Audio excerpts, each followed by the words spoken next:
Nos reporters, Caroline Philippe et Rémi Inc, ont posé leur valise à Laval. Et place ce matin à un débat qui est en train de monter dans la ville et dans tout le département, la question de l'implantation d'Amazon en Mayenne. Bonjour Rémi Inc.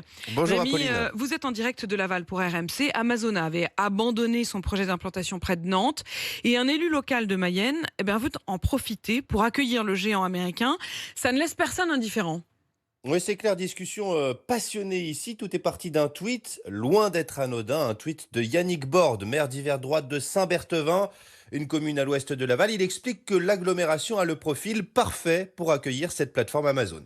La surface, il se trouve que l'agglomération a depuis de très nombreuses années un projet sur 130 hectares, proximité d'autoroute. L'agglomération coche les cases des critères imposés ou demandés ou souhaités par Amazon. Bien évidemment que c'est plusieurs dizaines et centaines d'emplois qui sont créés. Voilà, donc c'est toute cette approche-là qui mérite qu'on n'ait pas une position un peu sectaire qui est de dire ces entreprises-là, je les veux, celles-ci, je les veux pas. J'ai saisi une balle où j'ai mis un pavé dans la mare locale, je sais pas.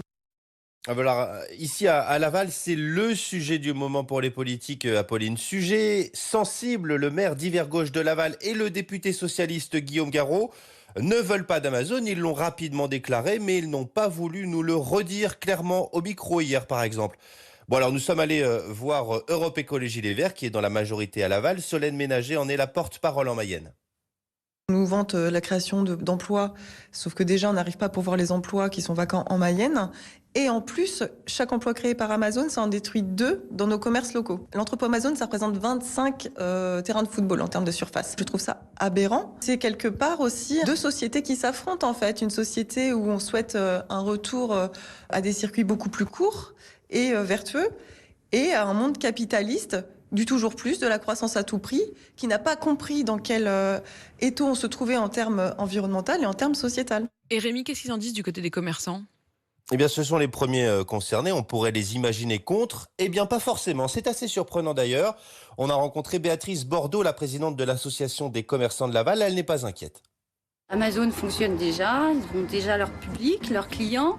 Je ne pense pas que les Lavallois aient en plus acheté chez Amazon en étant ici sur le territoire. Donc c'est à partir du moment où on fait notre job dans notre boutique, qu'on conseille, qu'on fait de l'accueil, qu'on est à l'écoute de nos clients, je ne pense pas que ça changera quoi que ce soit.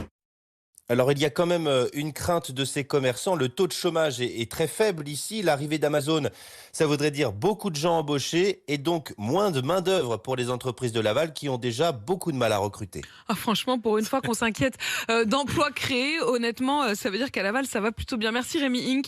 Donc en direct de Laval pour RMC, vous êtes avec Caroline Philippe et on vous retrouve demain pour la suite de RMC chez vous en Mayenne. Il est 7h11 sur RMC.